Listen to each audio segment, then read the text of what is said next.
Urinating tree. Urinating tree. Yo, what's up, Swag Gang? You already know what time it is, man. It's your boy Keon Laura, aka KL Swag, back here with a video, man. Look, man, we about to react to the Miami Dolphins, the art of the rebuilt, man. Urinating tree, man. Look, man, make sure you comment and subscribe, bro. Let's just get into the reaction. Football season is over, and many of you are. What up, boy, Leonard Fournette? There is only so much one can do to try to fill it. Still can't believe they got their ass whooped so damn bad. Boredom. What is Patrick Mahomes went stupid, bro. Bro, the throws that he was making was unbelievable. This is all thanks to Raycon, the sponsor of today's video. The sleek design and customizable fit of their versatile earbuds are perfect for nearly every situation. All right, I got Raycons. Lounging around, hearing a podcast, doing chores, working from home, even exercise. The seamless on the savings. The doldrums of winter suck, but the everyday E25s by Raycon can help out in a few ways. And now on to the main attraction. All right. Roll that beautiful rebuilding footage. Let's go back and take a trip to 2019. Oh yeah, we gotta go back. Life was a hell of a lot better back then. We were able to go to bars and socialize in public. Fans packed stadiums and arenas across the land. Football was able to be viewed on something other than a television. Because I'm not gonna lie, bro, Dolphins are really good now, bro. Dolphins were considered to be the finest tank above the Tropic of They got a really good ass team. Defeats commencing, I made a video trying to dissect what I believe to be deliberate losing for one man, Tua Tagovailoa. As usual, I expressed cynicism and derision at their effort. Woo! Mainly Pick in their my ideals of Patriots! ruining everything by the horrible art of winning. Most notably against Indianapolis, the Bungles, and the coup de grace against the New England Patriots. Ooh, look at that pick! Ryan Fitzpatrick That wasn't a pick, that was a receiver. I'm to give the stupid. Dolphins the win. Hey, bro, I said literally look at that pick, bro. Please do not make K-Swag Reacts has no IQ, bro. I literally thought that was a corner. I thought that was a Xavier Howard. That was a receiver. That was an offense. I'm so sorry. That was a nice-ass catch. It may have permanently changed the scope of the NFL landscape. And that pissed me off, man. That made me so mad. Win championships the past 2 I hate we lost that game, bro, especially about some of Tua. the finer prizes in the draft. They finished with the 5th overall pick. For a team that looked completely horrible at the start of the year, it's great progress but goes against the art of the tank. But what has happened since then? Has the Miami Dolphins' sudden comeback ruined them in the art of the tank? So far, that answer has been no. Over the past year, the Dolphins have been a team that's turned around my thinking. I don't know if it's due to tactical planning, a lucky roll of the dice, or a combination of the above. You could have scored that. I would have scored that. In terms of a rebuild, you have to look at several aspects to gauge its progress. Personnel, team structure, and on-field performance. First, the personnel. In past years, the Dolphins were known for going after the big splashes in free agency. Like Wallace's to the Ndamukong Suhs, they tried to make the largest moves, yet it rarely turned the needle. Remember how they had to shed a lot of their big signings a few years ago in an attempt to make a culture change, when the real culture that needed to be made was... Enough said about that. This time... Bro, he said... Enough said about that. They went for big signings, but those of substance. Hey, would offer much needed our Patriots, Kyle Van Noy. Cap space coming into last took Kyle Van The Noy. plan was to make it count. Team defense and structure were most important to them. Several of the bigger. I hate they took Kyle Van Noy. Byron Jones and linebacker Kyle Van Noy. Both were nabbed by the Dolphins. Kyle Van Noy. The defensive line was bolstered by. Bro, Kyle Van Noy went stupid, bro. In the Super Bowl versus who was that? The Rams, bro.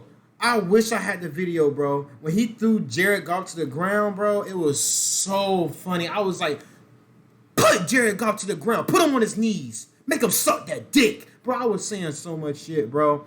Man, it was so crazy, man. And during that Super Bowl, bro, it was just crazy. It was just crazy. But Kyle Van Noy, bro, you will always be a Patriot. I miss you, bro.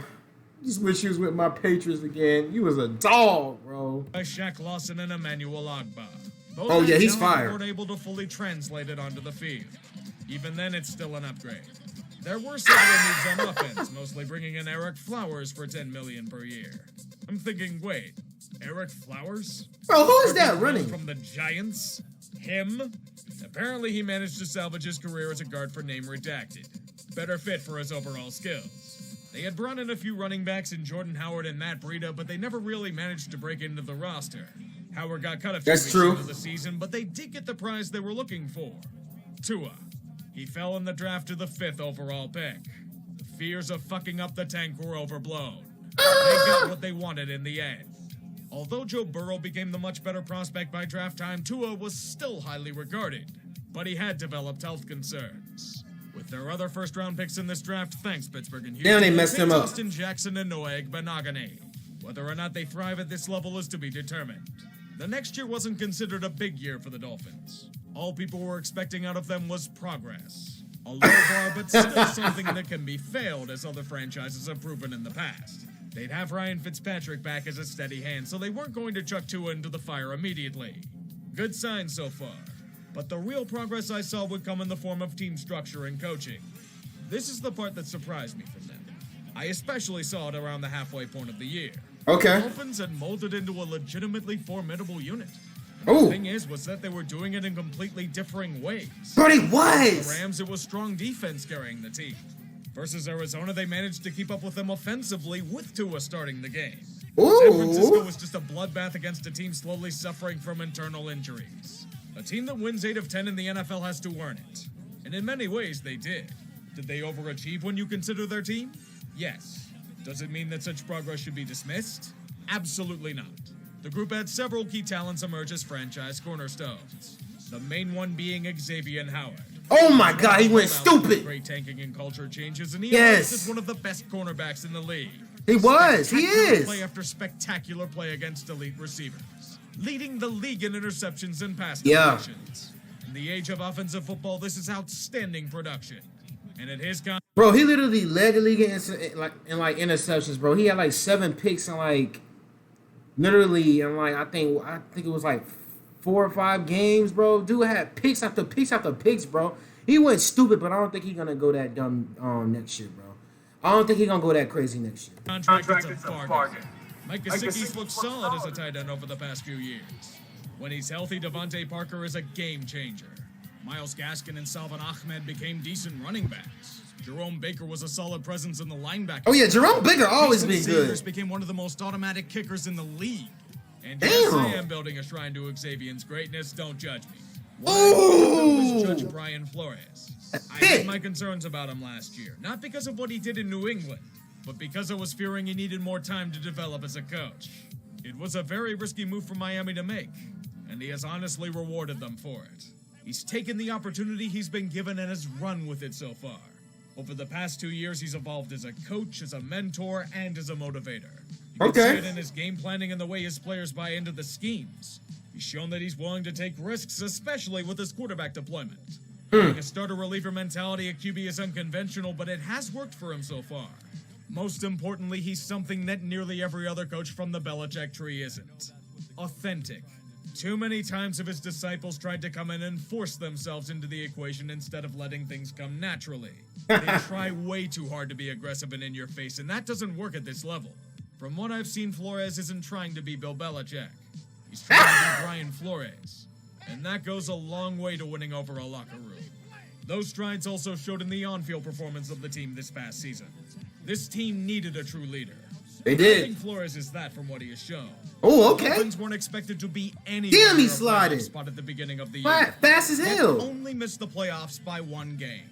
The AFC was incredibly top-heavy, and a 10-1 team missing the playoffs entirely is quite rare. Damn. They got crushed by Buffalo in the final game as they were trying You're to number make 2. a statement. It sucks, but it shouldn't do anything about long-term optimism. Miami has answered every question about them this season and then some. Even then, they have a few consolation prizes coming their way. I've been on record saying that the Dolphins trading Laramie Tunsil was a mistake.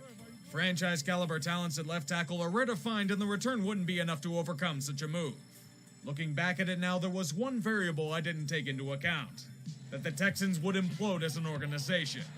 That segment has been beaten to death. But thanks to said implosion, Miami now holds the 3rd overall pick. Ooh. It's an early 2nd-rounder from Houston. With Houston's selection, the options are now wide open for them. They could go for a potentially elite wide receiver in Devontae Smith.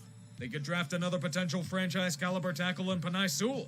They could trade down with a team desperate for a quarterback and bring back a premium haul like the Colts did a few years ago. But there is one big question coming up for the Dolphins. Okay. And it's in Tua. He struggled plenty in his performance. I ain't gonna lie, bro. Tua's good, but I don't know, bro. I don't really like Tua like that. And in the He's good, but I don't really quarterbacks like being asked to take a huge role from the start, the microscope is on him. He had been benched several Damn! times during the season for Fitzpatrick. Got hit. The offense ran much smoother without him, and so several Dolphins players have gone off the record questioning if he's the right guy for them moving forward. He has shown that he could have a high floor, but what about his ceiling? Ooh, he can move though. To start calling him a bust like some are doing. And I would keep him as the starter for next season, but I am more conservative in my approach. I got Jalen better than Tua. Results immediately. If not, you end up like Josh Rosen and Dwayne Haskins. Miami should know a bit about one of those two. Perhaps with Chan Gailey resigning, the offense won't be as conservative as it was with him under center. Perhaps the co-offensive coordinator effort will be what it takes to get Tua to reach his potential.